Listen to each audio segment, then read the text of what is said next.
جبلیات نفس، instincts of the self.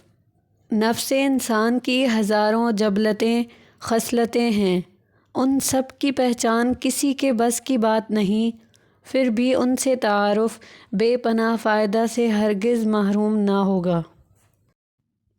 تکلیف کا راز، دا سیکرٹ آف پین۔ انسانی نفس تکلیف سے بہت خائف ہے، کبھی تکلیف کو پسند نہیں کرتا، اس سے بھاگتا ہے۔ غیر تربیت یافتہ نفس خود نہیں جانتا کہ تکلیف کوئی باہر کی آفت نہیں جس سے وہ بچ جائے گا، بلکہ یہ تو اس کی اپنی جبلت ہے۔ تکلیف یعنی پین ایک حفاظتی نظام ہے جو نفس میں نصب یعنی انسٹالڈ ہے۔ تکلیف ایک پرزرویٹو ہے، جیسے دوائی کی پیکنگ میں ایک پڑیا ہوتی ہے جو دوائی کو خراب ہونے سے بچاتی ہے، اسے پرزرویٹو کہتے ہیں۔ اسی طرح یہ تکلیف ہے جو انسان کے جسم اور نفس کو اس دنیا میں محفوظ کیے ہوئے ہے۔ تکلیف سے زندگی اس سیارے پر برقرار ہے، اور خاص طور پر انسان کی زمین پر تمام جانداروں پر بلا شرکت غیر حکمرانی میں اس کے شعور میں تکلیف کے علم کا بہت بڑا کردار ہے۔ تکلیف کا یہ علم دوسرے تمام جانداروں میں موجود تو ضرور ہے لیکن محدود ہے، عارضی ہے، اور زیادہ تر صرف فوری رد عمل اور احساس کی صورت ظہور پذیر ہوتا ہے۔ اگر تکلیف کا وجود جانداروں میں نہ رکھا جاتا تو کوئی ذی روح اس سیارے پر جینے کے فن سے آشنا نہ ہو پاتا۔ دوسرے جانداروں کی قسمت کی ستم ظریفی کہہ لیجیے کہ ان کی یادداشت شارٹ ٹرم ہے، وہ تکلیف سے ملنے والا بیشتر ڈیٹا زیادہ دیر تک محفوظ رکھنے کے قابل نہیں ہیں، ورنہ دنیا پر حکومت کرنا تو دور کی بات، گدھے پر سوار ہو جانا ہی بہت بڑی کرامت کہلاتی۔ تکلیف کا علم اس کی باخبری یعنی اویئرنیس ایک مخصوص تناؤ یعنی سٹریس پیدا کرتی ہے، جس کی وجہ سے انسان اپنی زندگی کی حفاظت کرنے پر قائل یعنی کنونس ہوتا ہے۔ تکلیف کا کل علم اس کے احساس کا گہرا شعور یعنی ڈیپ اویئرنیس ہے۔ بازار میں کسی رش والی سڑک پر چلتے ہوئے لوگوں کا مشاہدہ کریں تو بھید کھلتا ہے کہ ہر آدمی سڑک پر کس قدر تناؤ میں چلتا ہے۔ ذرا کسی کے پاؤں پر کسی دوسرے کا پاؤں آ جائے، کسی کی موٹر سائیکل کسی کے گھٹنوں سے ٹکرا جائے، آپ کو پل بھر میں دونوں فریقین کے چہرے کا رنگ بدلتا دکھائی دے گا۔ اگر انسان کو حادثے کے نتیجے میں تکلیف کے آ پہنچنے کا ڈر نہ ہوتا تو راستے بننا ناممکن تھے، اور نہ ہی کوئی سفر تھا، نہ کوئی ہسپتال، نہ کوئی ڈاکٹر، اور نہ کوئی مریض۔ بڑی سے بڑی بیماری کا آپریشن محض ایک چاقو سے کیا جا سکتا تھا۔ لوگ فیشن کے طور پر اپنی آنتیں پیٹ سے نکال کر گلے میں مفلر کی طرح لٹکائے بازاروں میں گھوما کرتے۔ کبھی آپ نے سوچا ہے کہ ہم بال کیوں کٹواتے ہیں؟ کیا اس لیے کہ سب کٹواتے ہیں؟ یا پھر اس کی اصل وجہ یہ ہے کہ بالوں میں تکلیف کا کوئی احساس نہیں ہے، اسی لیے ان کی تراش خراش ممکن ہوتی ہے؟ یہی معاملہ ناخنوں کے پہلے حصے کا بھی ہے۔ یہ تکلیف ہے جس کے آ جانے کے ڈر سے ہم خود کو حادثات سے بھری اس دنیا میں سنبھالے پھرتے ہیں۔ یہ ایسے ہی ہے جیسے پتھروں کی بارش میں کانچ کا انسان خود کو ٹوٹنے سے بچانے کی کوششوں میں دیوانہ وار مصروف ہے۔ ایسا کرنے سے وہ کچھ دیر جینے میں تو کامیاب ہو سکتا ہے، مگر تکلیف کو فنا کر دینا اس کے لیے کبھی ممکن نہیں ہے، کیونکہ تکلیف موت کا لباس ہے۔ موت تکلیف کے لبادے میں چھپی ہوئی ہمارے ارد گرد منڈلا رہی ہے۔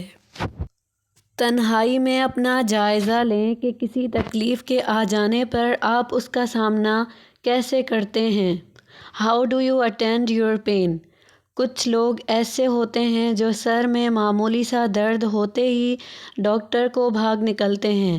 یہ اینگزائٹی کا شکار ہوتے ہیں۔ یہ لوگ کسی تکلیف کے محسوس ہوتے ہی اس کا تجزیہ کرنے لگتے ہیں۔ لگتا ہے مجھے گردے میں پتھری ہو گئی ہے، یہ جو 3 دن سے سر میں درد ہو رہا ہے کہیں یہ برین ٹیومر ہی نہ ہو، کہیں میں مائیگرین کا مریض تو نہیں بن گیا۔ یہ لوگ بے چین یعنی اینکشس ہوتے ہیں، خوف زدہ ہوتے ہیں۔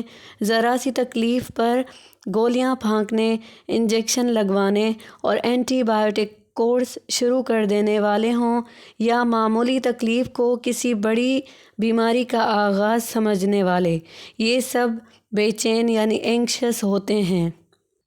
ذہن کی عادت ہے کہ وہ ہر واقعے کو بڑا یعنی میگنیفائی کر کے دکھاتا ہے، جس سے جسم میں غیر ضروری ہیجان پیدا ہوتا ہے۔ آج کل تو چونکہ ہر انسان کے اعصاب کمزور ہو چکے ہیں، اس لیے کسی بھی اچانک پیش آ جانے والی تکلیف دہ صورتحال یا حادثے میں انسان کا فوری رد عمل بے پناہ ہیجان کی صورت میں سامنے آتا ہے۔ اس ہیجان کے نتیجے میں انسان درست فیصلہ کرنے کی اہلیت کھو بیٹھتا ہے۔ سڑک پر کسی کو حادثہ پیش آ جائے اور خدا نخواستہ ٹانگ ٹوٹ جائے اور خون بہنے لگے تو جیسے ہی زخمی کی نظر اپنے زخم پر پڑتی ہے تو ذہن میں خودکار یعنی میگنیفیکیشن کا عمل شروع ہو جاتا ہے۔ ہائے میری ٹانگ ٹوٹ گئی، میرا خون اتنا زیادہ بہہ رہا ہے، مجھے لگتا ہے میں مر جاؤں گا، بچ گیا تو کئی مہینے کام پر نہ جا سکوں گا، میرے مالی حالات خراب ہو جائیں گے، میری زندگی تباہ ہو جائے گی، میرے بیوی بچوں کا کیا بنے گا، ہائے میں برباد ہو گیا۔ انسان کو کیا ٹانگ ٹوٹنے کی بے پناہ تکلیف کافی نہیں کہ اس پر نفسیاتی اذیت اور خوف کا بے پناہ دباؤ بھی اسے جھیلنا پڑ جاتا ہے، حالانکہ وہ نہیں جانتا کہ آگے کیا ہوگا، وہ زندہ بچ پائے گا یا نہیں۔ اگر زندگی باقی ہے تو پریشانی کی کیا بات ہے، اور اگر وقت ختم ہو گیا تو گھبرانے کا کیا فائدہ، سبھی کا ختم ہو جاتا ہے، اور اگر بچ گیا تو وہ کیسے جانتا ہے کہ اس کی زندگی تباہ ہو گئی۔ ہونا تو یہ چاہیے کہ اب اگر ٹانگ ٹوٹ ہی گئی ہے تو اب اس کا درد ہی بہت ہے، اسے صبر سے برداشت کرنا ہی بہت بڑی خوبی ہے، اس کے سوا جو بھی خیال آ رہا ہے وہ ہیجان پیدا کرنے کے لیے آ رہا ہے۔ جو ہوگا دیکھا جائے گا، ہونا تو یہ چاہیے مگر ہوتا اس کے برعکس ہے۔ اس میگنیفیکیشن کے ہاتھوں بڑے بڑے مردوں کے حواس عین وقت پر جاتے رہتے ہیں۔ کیا یہ حقیقت نہیں کہ اکثر لوگ سانپ کے کاٹنے سے نہیں بلکہ اس کی دہشت سے مر جاتے ہیں؟ کون ہے جو ہمارا دشمن ہے؟ کون ہے جو اتنا خوف زدہ ہے؟ بات بات پر یہ کون ہے جو موت کے خوف سے چونک اٹھتا ہے اور اپنی زندگی کے عدم تحفظ اور بے ثباتی کا ماتم کرنا شروع کر دیتا ہے؟ درد کا سامنا وقار کے ساتھ، حوصلے کے ساتھ کرنا چاہیے۔ ہمارے جسم میں تکلیف برداشت کرنے کی بے پناہ صلاحیت ہے، اسی صلاحیت سے اپنے دفاعی نظام یعنی امیون سسٹم کو استعمال کرتے ہوئے جسم خود کو ٹھیک کرنے کی زبردست صلاحیت سے قدرتی طور پر مالا مال ہے۔ اپنے جسم کو آزمانا چاہیے، دیکھنا چاہیے کہ درد اور تکلیف کو کہاں تک برداشت کیا جا سکتا ہے۔ علاج ضروری ہے، اس سے لاپرواہی ہرگز دانش مندی نہیں، اور نہ ہی ایسا مشورہ دیا جا رہا ہے۔ بات صرف یہ ہے کہ تکلیف درد کی ابتدائی علامات کو برداشت کرنے کا ہنر آنا چاہیے۔ اپنے جسم کی بات سنیں، لسن ٹو یور باڈی، اسے سمجھیں۔ یہ بہت بڑا فن ہے، یہ بہت بڑی نعمت ہے۔ آپ کا جسم آپ کو خود بتاتا ہے کہ کیا کرنا ہے، اس کی بات کو سنیں، خاموشی سے، پورے دھیان سے سنیں۔ یہ آپ کو اپنے بارے میں کچھ بتانا چاہتا ہے، اس کی سنا کریں۔ بیماری کیا ہے؟ کینسر ہونے کا کیا مطلب ہے؟ کہیں اس کا مطلب یہ تو نہیں کہ جسم کا ایک حصہ بغاوت پر اتر کر اپنے ہی جسم کو مارنے پر تل گیا ہے۔ بیماری، تکلیف، درد تو رونمائی ہے، یعنی مینیفیسٹیشن ہے، یہ تو آخری اور حتمی نتیجہ ہے۔ بات سوچنے کی یہ ہے کہ ایسا ہوا کیوں؟ بیماری عین فطرت ہے، لیکن بہت سی صورتوں میں اس کا مطلب صرف جسمانی خرابی ہی نہیں ہوتا بلکہ یہ جسم کی طرف سے ذہنی علالت کی نشاندہی کی ایک علامت بھی ہوتی ہے۔ جسم علامات یعنی سمٹمز کی مدد سے ذہن کو بتانے کی کوشش کرتا ہے کہ گڑبڑ ہو رہی ہے، مگر ہم ان علامات کو سننے اور سمجھنے کی بجائے انہیں دوائی سے دبانے کی، ختم کرنے کی کوشش کرتے ہیں۔ ویسے بھی ایک عام جسم کو روزانہ کی بنیاد پر بہت سی دردوں یعنی پینز سے واسطہ پڑتا ہے۔ ان پر اچانک ہیجان زدہ یعنی پینک ہو جانا صرف بے چینی یعنی اینگزائٹی ہی پیدا کر سکتا ہے۔ اگر ہم اپنے جسم کو سننے کی مہارت حاصل کرنے میں کامیاب ہو جائیں تو ہم دیکھیں گے کہ یہ حیوانی جسم یعنی آرگنزم، یہ مٹی کا کلبوت اپنے بچاؤ یعنی سروائیول میں انتہائی ماہر ہے۔ اگر جسم پر اعتماد رکھا جائے تو بڑے بڑے کرشمے دیکھنے میں آتے ہیں۔ آج کل ذرا نظر دوڑائیں تو امیر لوگ غذائی ماہرین یعنی نیوٹریشنسٹس کے پاس جاتے ہیں اور وہ انہیں بتاتے ہیں کہ انہیں کیا کھانا ہے اور کیا نہیں کھانا۔ سادہ سا سوال یہ ہے کہ کوئی آپ کو آپ کے جسم کے بارے میں کیسے کوئی فیصلہ دے سکتا ہے؟ بہترین صفائی کے بعد نپی تلی متوازن ڈائٹ کا پلان آپ کے جسم کو کیسے بچا سکتا ہے؟ یہ کوئی بری بات نہیں۔ ضرورت پڑنے پر کسی صورتحال میں متعلقہ ماہرین کے مشورے پر عمل کرنا دانش مندی کی علامت ہے، لیکن کیا یہ بھی ایک حقیقت نہیں کہ کسی دور افتادہ مقام پر کسی جنگل بیاباں میں کھو جانے پر یہی جسم پتے گھاس کھا کر اور جوہر کا پانی پی کر بھی سروائیو کر جاتا ہے؟ بات صرف صورتحال یعنی سچویشن کی ہوتی ہے۔ جب کوئی صورتحال پیش آ جائے تو جسم ہر حال میں اپنے بچاؤ کی راہ نکالتا ہے۔ کسی تکلیف یا درد کے موقع پر اپنے جسم کو کچھ دیر کے لیے اس سے نمٹنے کا موقع دیں، پورا اعتماد رکھیں، پھر دیکھیں کیا ہوتا ہے۔ تکلیف کا اور انسان کا ایک رشتہ اور بھی ہے۔ تکلیف کے بغیر کوئی انسان کچھ بھی نہیں سیکھ سکتا۔ اللہ انسان کو جو بھی دیتا ہے اسے حاصل کرنے کے لیے انسان کو تکلیف سے، دباؤ سے گزرنا پڑتا ہے۔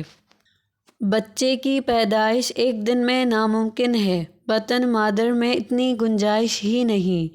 اس لیے اس ناممکن کو ممکن بنانے کے لیے ماں کو تکلیف سے گزارا جاتا ہے۔ یوں آہستہ آہستہ اس کے جسم اور نفس میں آنے والے بچے کے لیے وسعت پیدا ہونے لگتی ہے، یہاں تک کہ ماں انتہائی تکلیف کے باوجود اپنے بچے کو جنم دینے کو تیار ہو جاتی ہے۔ یہی وجہ ہے کہ جو محبت اپنے بچے سے ہوتی ہے وہ دوسرے کے بچے کے لیے پیدا کرنا ممکن نہیں۔ اس محبت اور ممتا کے پس پردہ شدید تکلیف اور دباؤ ہے۔ اللہ جب بھی کسی بھی انسان کو کچھ دینے کا ارادہ کر لیتا ہے تو پہلے اس کے نفس میں گنجائش پیدا کرتا ہے۔ نفس کیونکہ بخل اور تنگی میں مبتلا ہوتا ہے، اس لیے اس پر دباؤ ڈالا جاتا ہے تاکہ اس میں وسعت اور کشائش پیدا ہو سکے۔ آپ اپنی زندگی کا مشاہدہ کریں تو آپ کو اپنی کامیابیوں کے پیچھے طویل ناکامیاں، ریاضت، تکلیف اور بے پناہ دباؤ نظر آئے گا۔ یہ قدرت کا اصول ہے، جتنا بھی ہم پر دباؤ پڑتا ہے اس کا صاف مطلب یہی ہوتا ہے کہ کوئی نئی عطا ظہور پذیر ہونے والی ہے۔ یہ بھی تکلیف یعنی پین کا ایک چہرہ ہے۔ ہر تکلیف کے پس پردہ رب کائنات کی رحمت چھپی ہے۔ تکلیف اللہ کی بندے سے محبت کی نشانی ہے۔ محترم استاد کا قول ہے، اور کیا ہی خوب قول ہے، کہ تکلیف اور مصیبت اگر کوئی بری شے ہوتی تو انبیاء پر کبھی نہ آتی۔ ان مع العسر یسرا، بے شک ہر مشکل کے ساتھ آسانی ہے۔